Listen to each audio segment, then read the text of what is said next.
गोगा जी महाराज को पाने के लिए राजा जेवर और बाछल ने नौलखे बाग का निर्माण करवाया। अपने राज्य में नौलखे बाग को लगवाया। जब राजा अमर सिंह के दोनों लड़के शाने हो गए तो उन्होंने राजकुमार जेवर का विवाह सिरसा पाटन के राजा कुंवरपाल की बड़ी लड़की बाछल से कर दिया और नेवर सिंह का छोटी लड़की काछल से कर दिया। जब तीसरी बहन आछल थी, उसकी शादी बाद में हरियाणा प्रांत में हुई थी। जब 10-12 बरस ब्याह को बीत गए और संतान का मुख देखना दोनों रानियों में से एक को भी नसीब न हुआ तो राजा अमर सिंह और उनके दोनों बेटों को बड़ी चिंता हुई कि कहीं ये दोनों रानियां बांझ तो नहीं हैं। अगर ऐसी ही बात है तो क्या हम दोनों भाई निसंतान मरेंगे? क्या हमारे कुल में कोई नाम लेवा और पानी देवा नहीं होगा? क्या हमारा वंश हमारे बाद ही मिट जाएगा? राजा उमर सिंह के दोनों बेटे रात दिन इसी चिंता में घुलने लगे। न दिन को चैन पड़ता, न रात को नींद आती। अपने पतियों को चिंता में डूबा देख रानी बाछल व रानी काछल का भी बहुत बुरा हाल था। दोनों बहनें दासियों से छिप छिप कर आंसू ढलका कर अपने नैना दुखाए करती थी। इन दोनों की ऐसी गमगीन दशा देखकर इनके नंद छबील देव भी अपनी दोनों भाभियों को बोला करती थी। कभी मनूस कहती, सकल वाली कहती, कभी कुलमही, कभी ओछे कुल की, कभी कुलक्षणी बांझ कहती। ये रानियां नंद छबील देव के तानों से भी बहुत दुखी हो गई थी। मैं भगवान से रात दिन यही कहती थी कि हे भगवान, इस निसंतान जीवन से तो मौत ही भली है, अच्छी है। दोनों राजकुमारों को राज्य भार सौंपकर राजा उमर सिंह राम नाम तो जरूर जपते थे, मगर अपने चर को बिना बालक के सूना देखकर और अपनी दोनों बहुओं की सूनी गोद देखकर भगवान से प्रार्थना करते कि हे प्रभु, क्या मैं बिना पोते पोतियों का मुंह देखे ही काल के कराल गाल में चला जाऊंगा? क्या मेरे दोनों राजकुमार जेवर और नेवर के भाग्य में अपनी संतान का सुख नहीं लिखा है? प्रभु, तेरी माया अपरंपार है। मुझे एक पोता न दे तो एक पोती ही देकर अपनी दयालुता दिखा दे। जिस प्रकार राजा उमर सिंह दुखी थे, उसी प्रकार रानी बाछल व रानी काछल भी का जीना हराम था।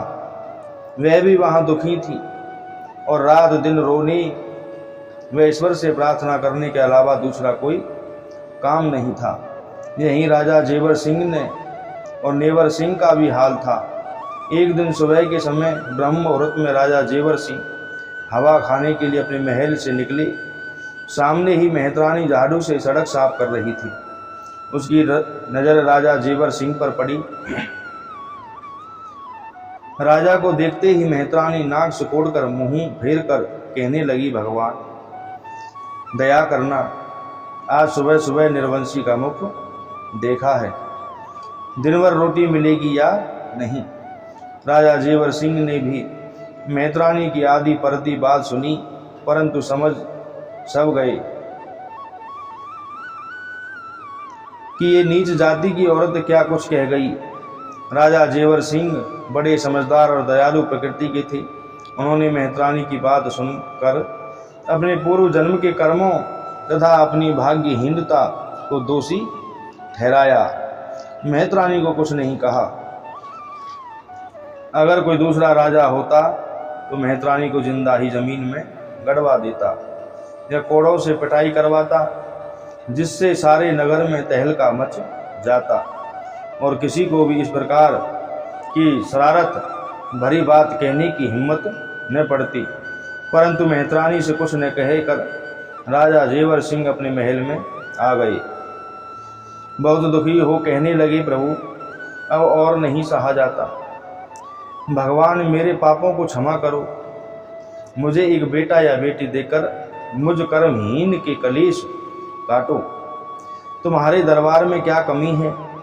जिसका सारा परिवार दुखी हो उसके जीवन को लाख बार धिक्कार है। जेवर सिंह को दुखी देखकर राजा उमर सिंह ने राजा जेवर सिंह का राज तिलक करके शीश मेढ़ी ददरेवा का राजा बना दिया और अपने छोटे बेटे नेवर सिंह को सांवर का इलाका देकर राज का बंटवारा कर दिया। दोनों को राज का भार सौंपकर स्वयं प्रभु भजन करने में मन लगाने लगे। दोनों भाइयों में से किसी ने भी अपने पूज्य पिताजी की आज्ञा का उल्लंघन कभी नहीं किया। इन दोनों को भी राजकाज से मोह ममता नहीं रही। जब उसके भोगने वाला राजकुमार ही नहीं जन्मा था तब राजकाज का मोह किस लिए करते। जब सारा ही राजभवन जिंदगी से उगता गया तो राजा जेवर सिंह ने अपने राज पुरोहित को महल में बुलाकर उसने सलाह की कि पुरोहित जी, हम बिना संतान के बहुत दुखी हैं। हमारे जीने की इच्छा अब नहीं रही। आप कोई उपाय बताएं जिससे जीवन सुखमय हो, जिंदगी भारी न मालूम पड़े और हमारे महलों में एक कुंवर पैदा हो जाए। इतना कहकर राजा जेवर सिंह ने पुरोहित जी के पैर पकड़ लिए। कुल पुरोहित ने राजा जेवर सिंह को उठाकर गले लगाया और आशीर्वाद देकर कहने लगे, राजन चिंता छोड़ दो, दुखी होने की कोई जरूरत नहीं।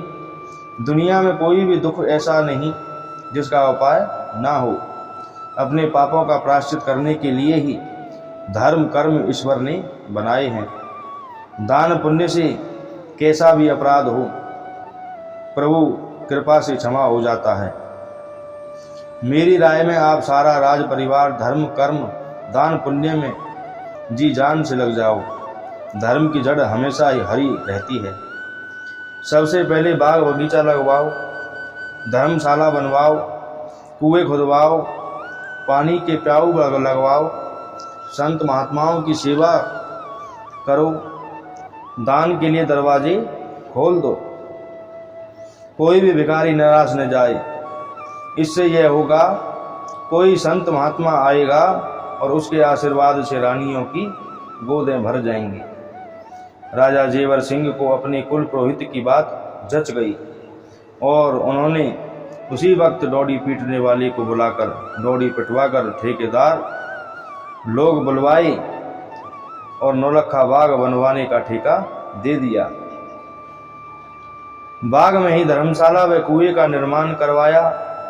कुएं पर ही प्याऊ का भी इंतजाम किया गया। उसी के पास पूजा के लिए मंदिर भी बनवाया जिसमें शिव पार्वती भैरव हनुमान दुर्गा व अन्नपूर्णा माँ की मूर्तियाँ स्थापित की गईं। बाग के पेड़ों को पानी देने की पूरी व्यवस्था हो जाने पर अनुकूल समय पर फल फूल आम अमरूद लीची जामुन वगैरह के पेड़ पौधे से बाग हरा भरा हो गया। पेड़ों की डालियों को फलों से लदी देखकर माली मालिन बड़ा हर्ष मनाते। इधर तो ये हर्ष मनाते थे, उधर राजा जेवर सिंह राज्य के बड़े बड़े विद्वानों को बुलाकर हवन कुंड बनवाकर महायज्ञ करवाने लगे। जब यज्ञ कराते, दान पुण्य करते, भंडारे करवाते और साधु संतों की सेवा करते काफ़ी समय व्यतीत हो गया तो स्वर्ग लोक में बड़ी खलबली मच गई।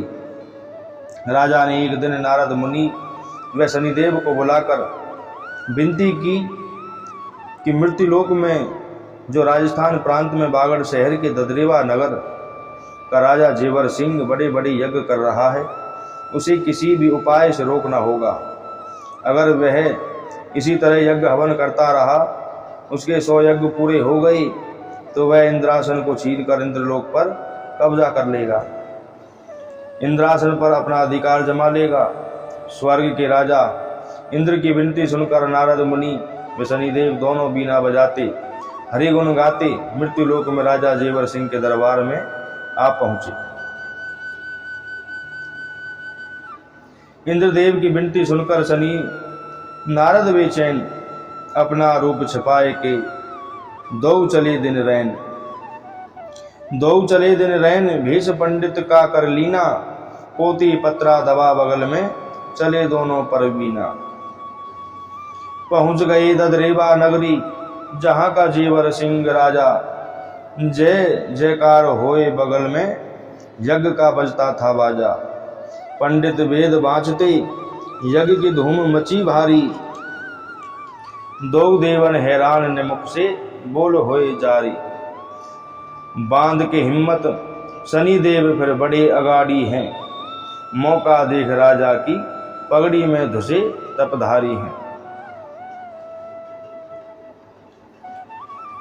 तब की नारद मुनि बैना राजा, तो तुम धृत फूंक रही, गरीबों को मिले न चवेना, होश कर राजा प्यारे। जो दुख तुझको है हमें बता रे, हम काशी के पंडित ज्ञानी, 3 जन्म का हाल बता दें, पूछ लेने कुछ तेरी हानि। मन का भेद बता महाराजा, क्यों चेहरा तेरा उदास, कौन गम में तू साजा। नारद मुनि की वाणी सुनकर राजा जेवर सिंह बड़े प्रसन्न हुए। वे तुरंत ही सिंहासन त्याग खड़े हो गए। उन्होंने दोनों महात्माओं के चरण स्पर्श कर नमस्कार किया और दोनों हाथ जोड़कर कहने लगे, हे ब्रह्मज्ञानी ऋषियों, मैं भाग्यहीन निसंतान होने के कारण ही हवन यज्ञ और दान पुण्य करके किसी महात्मा के दर्शन लाभ व संतान प्राप्ति के वरदान मिलने के कारण ही अपने राजपुरोहितों की आज्ञा अनुसार ये पूजन व्रत कर रहा हूँ। सो आज अनायास ही आप लोगों के दर्शन हो गए। अब मुझे आप महानुभावों से पुत्र की प्राप्ति कर वरदान मिलने की पूरी संभावना है। हे ब्रह्मज्ञानी देवो, मेरी मनोच्छा पूरी होने का वरदान देने की कृपा करें और मेरे लायक जो सेवा हो वह बताने की दया करें। हे देवों के देव, मेरी हाथ जोड़कर पैर छूकर आपसे प्रार्थना है कि दुख को अति शीघ्र हरो। इस प्रकार राजा जेवर सिंह को अधीर देख देवर्षि नारद बोले, हे राजन, अधीर मत हो, धीरज धरो। तुम अगर मेरे बताए मार्ग पर चलोगे तो मेरा आशीर्वाद जरूर फलीभूत होगा। पुत्र प्राप्ति की तुम्हारी मनोकामना अवश्य पूरी होगी। हवन यज्ञ में तो घी सामग्री फूंकना मेरी समझ में वृथा है। ये भांति भांति के पकवान सामग्री बनवाकर इसे गरीब दुखी लोगों को खिलाओ, साधु संतों को जिमाओ। इसके अलावा बात यह है कि सूर्य पुत्र गोरखनाथ ने इस पृथ्वी पर अवतार लिया है, जो भक्तों का उद्धार करने की खातिर अपने 1400 चेलों की जमात के साथ नगर नगर का भ्रमण करते हैं और अपने भक्तों का कष्ट हरते हैं तथा उनकी मनोकामना पूरी करते हैं। उनके अतिशीघ्र दर्शनों का सबसे सरल उपाय एक ही है कि गोरख गुरु के नाम की जोत तुम या तुम्हारी रानी नित्य नियम से सुबह शाम दोनों वक्त जलाए। गोरख गुरु के नाम की जोत जलाने से वह तुम्हारे यहाँ पधार कर शीघ्र दर्शन देंगे और तुम्हें वरदान देंगे, तुम्हारी मनोकामना पूरी कर देंगे।